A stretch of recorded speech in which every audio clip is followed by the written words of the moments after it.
Congratulations on making it to red belt. These are the requirements for second Gup testing for first Gup. The pattern at this level is pattern Warong. Warong is named after the youth group from the 7th century in ancient Korea. The Warong warriors were the stalwart youth of the age.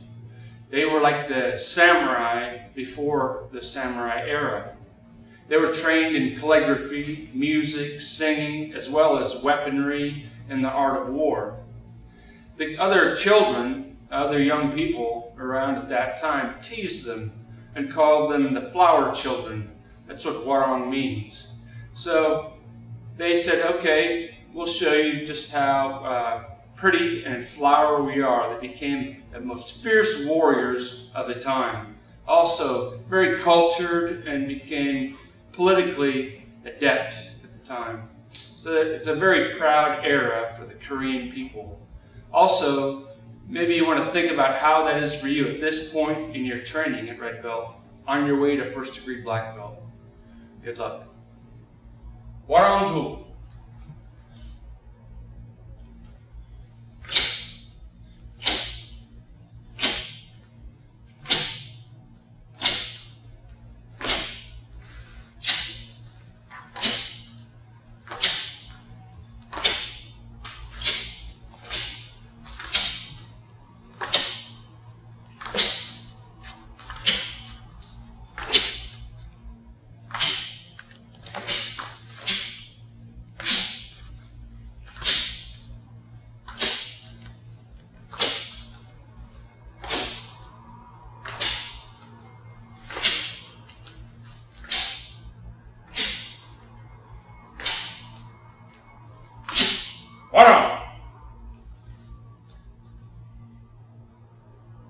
Some of the new moves in Warong I'd like to explain. Pushing block, the first move, is done on the shoulder line. Fingers straight back, pushing with the palm. The application for the move would be to push someone on the shoulder or the hip. The side front block at the end of the pattern, in parallel stance. The center of the arm is about at the shoulder line. It's also done at eye level. It doesn't say high section, but if you look deeper in the encyclopedia, you'll see side front blocks are all done at the shoulder line, this way, and high section. And one more new move, upward punch, coming up to about the level of the chin. Also on the center line for the facing, so my shoulders are here. The fist is right on my center line, side fist to the chest. Good luck with your training.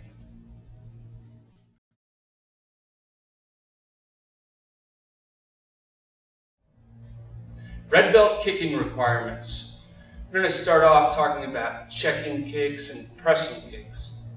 Checking kicks, the word checking, just means to stop. General Che used to like to use the word like checking to see what your opponent is going to do next. Not like a hockey check where you're slamming somebody into the boards, right? Just to stop someone. So left walking stance, please. So if I do a side checking kick, I want to just pick my foot up in this shape and set it on his thigh. If I do that, he can't move forward, he can only move back. If he decides to move back, I could counter kick. That's side checking kick. Front checking kick, very similar. It's going to be flat-footed, toes pulled back all the way to the chest, straight out this way. Knee remains bent. It's not a push, not a shove, just a stopping motion. Step back, right? And move forward into walking stance. So I want to stop him just as he's coming forward this way. All right, good. Pressing kicks are done two different ways, inward pressing and outward pressing. The intent here is to take out somebody's knee. It's also very effective for takedowns. Also much nicer. I don't want to break his knee. I just want to demonstrate the pressing kick in a takedown fashion. So this is inward pressing kick. come to the behind the knee, pressing this way. And outward pressing.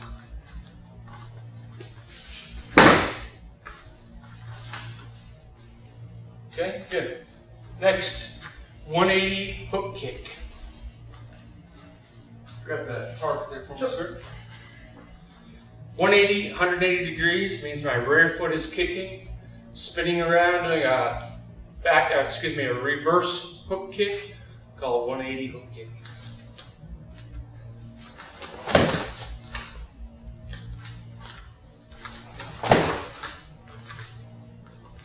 Good, and last kick, flying vertical kick. This can be done with the foot sword or the reverse foot sword.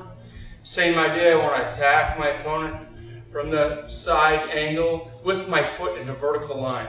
As I explained in the standing kick, so we'll just demonstrate here in a flying motion. Flying vertical kicks are done in a double motion, as I explained before.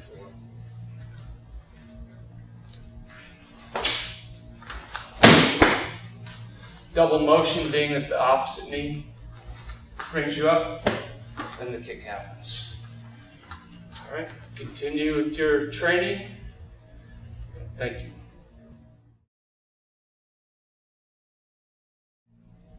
Okay, red belt step sparring.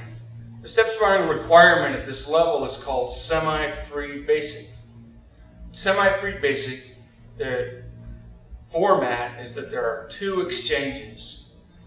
And there's no rules except that if the first person throws a hand technique, the second person blocks and responds with a hand technique. The second exchange has to be foot and foot.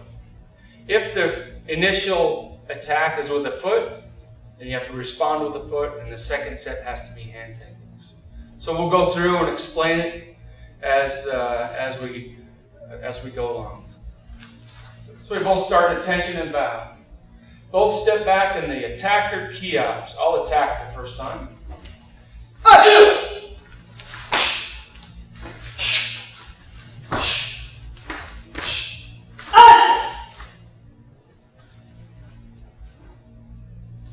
The blocks that you do should be proper hand position for preparing for the block. So if you're going to do a low block, you should cross. If you're going to do a knife hand guarding block, hands should come back. If you're going to do an X-pressing block, hands should prepare properly. Don't just slap the hands out of the way like poor free sparring. This tool will help develop your free sparring so that you have a much better defense. Let's go one more time. This time, Mr. Francis, you attack first.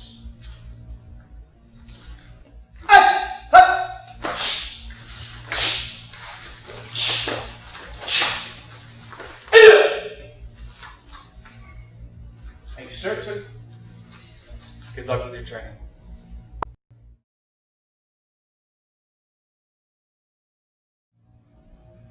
Holson Sewell at the red belt level is concerned with pressure points. Pressure points can be used against passive attackers or aggressive attackers. And these points on the body are nerve centers that interrupt the muscle function, is basically the idea. So I'll show you a few of them, and maybe we'll get a little reaction from Mr. Franceschi. We'll talk about it. If someone grabs me, let's do the other hand so you can see. This point, just right along the bone of the first finger, if I press straight down in, its grip loosens a bit. So if I grab on this side, have my fingers wrapped around his knife hand and press straight down like you're squeezing the fingers together, you'll find it. You can also find it on yourself that way, grabbing the back of the hand and pressing on the thumb. This one will help if someone's grabbing you along with the release, can aid in getting away. There's a couple more on the arm, on the forearm, just in the middle of these 2 muscles on the forearm, there's a nerve center in this area. Also in the back of the elbow, or the funny bone. If you grab the elbow here and you have someone that's grabbed your arm, then you can bend the elbow to manipulate the arm. Using the pressure point can aid in that. On the shoulder, just between the neck and the shoulder on the trap, just in front of it, there's another nice pressure point there. This could be attacked passively or aggressively if I hit straight down. It can enable or loosen the arm if someone's grabbing onto you. A couple more on the side of the head, just behind the jawbone, the mandibular joint, just straight into. If someone's grabbing me and I can get out of space, I can hit both sides at the same time. It's very effective to get someone moving away. One more, if someone's grabbing me, put your knife hand on the filtrum just below the nose and push straight back. Where the head goes, the body goes. This can be very effective. A couple of them on the lower body, just right behind the calf muscle. And turn all the way around. If I'm kicking with the heel right in the middle of the calf, it's really going to stop that foot from being able to hold you up. Rather than pressing kick to push the knee down, if I hit here, it can disable the lower leg. From the side of the body, right about where the stripe is, this nerve on the side of the body called the common perennial nerve is also very effective. When you see UFC fighters doing leg kicks, this is where they're aiming. So if you do a turning kick here, with the shin to the side of that thigh, hitting that common perennial nerve, your opponent's going to go down. All right. Thanks. Be careful with this pressure point training. When you're done, be very kind to each other. Maybe get a massage. Balance out each side. If you work to one side, work the other side of the body. And not too hard. If you have a headache later, drink lots of water. Pressure points can really affect your health in a good way and in a bad way, so be careful. Thank you.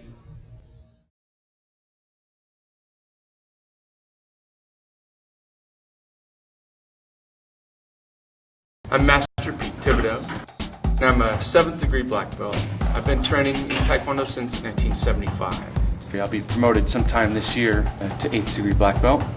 I was thinking about dropping some weight. I was about 205. I was 180, 15 years ago, well actually 20 years ago, and I was fighting full contact at about 178. My wife and I both did the reset. I went from 205 down to like 185. My wife lost about 12 pounds.